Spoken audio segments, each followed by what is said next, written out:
اللہ اکبر. حضرت حذیفہ بن یمان رضی اللہ تعالیٰ عنہ نبی کریم علیہ الصلوۃ والسلام کے یہ رازدار صحابی ہیں. حضرت حذیفہ بن یمان رضی اللہ تعالیٰ عنہ یہ نا مسجد نبوی سے تھوڑا دور رہتے تھے. ان کا گھر مسجد نبوی سے تھوڑا دور تھا. ظہر اور عصر تو حضور کے پیچھے پڑھتے تھے, مغرب اور عشاء حضور کے پیچھے نہیں پڑھ سکتے تھے. ماں رات کو باہر نکلنے کی اجازت نہیں تھی دیتی, ماں باہر نکلنے کی اجازت نہیں تھی دیتی. حضرت حذیفہ بن یمان رضی اللہ تعالیٰ عنہ کہتے ہیں کہ میں دن میں تو حضور کے پیچھے نماز پڑھ لیتا, لیکن رات کو دل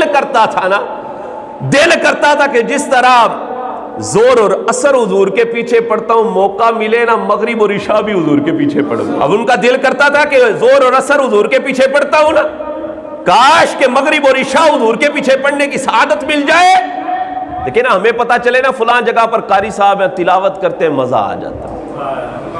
نماز ان کے پیچھے پڑھتے ہیں نا تو مزہ آ جاتا ہے, دل کرتا ہے کہ ان کے پیچھے جا کے نماز پڑھے.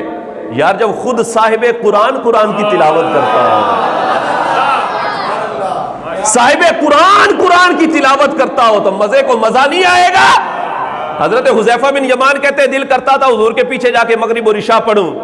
ماں سے ایک دن نہ اجازت لینے چلے گئے حضرت حذیفہ بن یمان, کہنے لگے اماں اجازت دے نا حضور کے پیچھے مغرب اور عشاء پڑھ کر آؤں, مغرب اور عشاء حضور کے پیچھے پڑھ کر آؤں.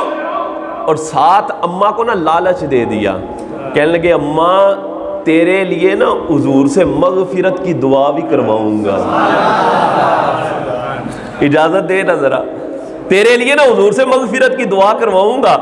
اماں نے کہا اچھا پتر اگر میرے لیے دعا کروانی ہے نا جا, پھر اجازت ہے جا پڑھ کے آ جا. حضرت حذیفہ بن یمان کہتے ہیں میں گیا, مغرب کی نماز حضور کے پیچھے پڑھی, لیکن موقع نہ مل سکا کہ حضور سے ملاقات کر لوں, عرض کروں کہ حضور میری ماں کے لیے مغفرت کی دعا کر دیں. کہہ رہے موقع نہ مل سکا. حضور مغرب کی نماز ہو گئی, پھر کہتے موقع نہ ملا. میں نے کہا چلو عشاء میں موقع مل جائے گا.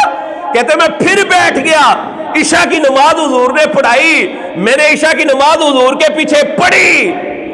حضرت حذیفہ بن یمان کہتے ہیں موقع پھر بھی نہ ملا.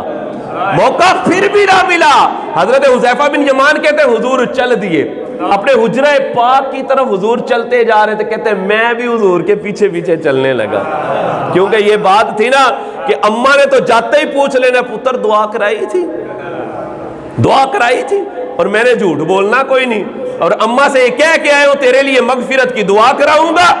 حضرت حذیفہ بن یمان کہتے ہیں حضور چل دیے, میں حضور کے پیچھے پیچھے جانے لگا.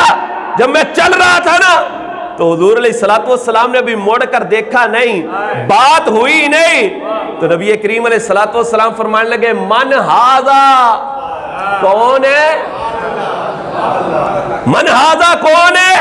فرمایا حذیفہ. تو ابھی پیچھے مڑ کے نہیں دیکھا, فرمایا حذیفہ ہے. کہتے میں نے عرض کی نعم یا رسول اللہ صلی اللہ علیہ وسلم, ہاں اللہ کے رسول میں حذیفہ ہی ہوں. حضور نے فرمایا ما حاجتوں کا, کیا کام ہے, کیا حاجت ہے؟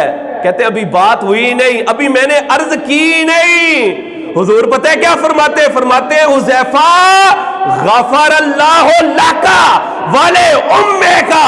فرمایا حذیفہ اللہ تیری بھی مغفرت فرمائے, تیری ماں کی بھی مغفرت فرمائے.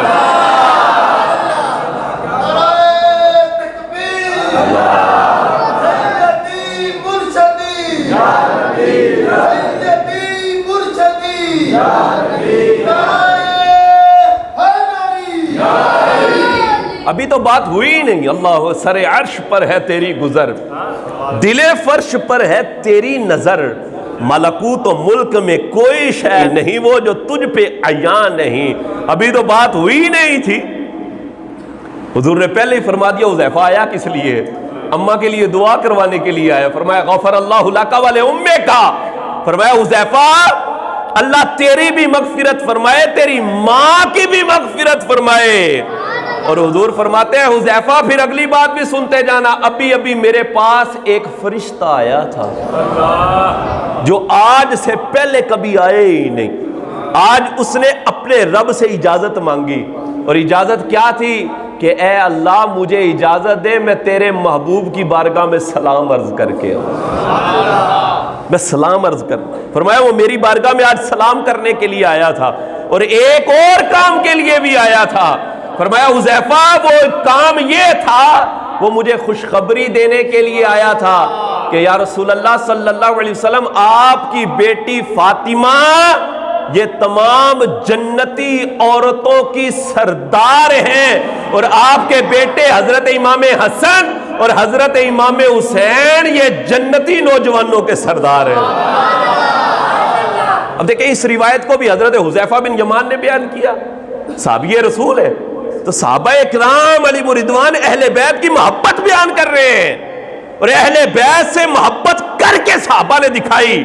اور ظالم ہے وہ لوگ خدا کی قسم جو اہل بیت کا دھڑا الگ سے بنا رہے معاذ اللہ، اور صحابہ اکرام علیہم رضوان کا دھڑا الگ سے بنا رہے. کس نے اجازت دے دی تمہیں یہ کام کرنے کی؟ ظالمو احادیث تو پڑھو تمہیں پتہ چلے کہ ان حضرات کی آپس میں کتنی محبت تھی.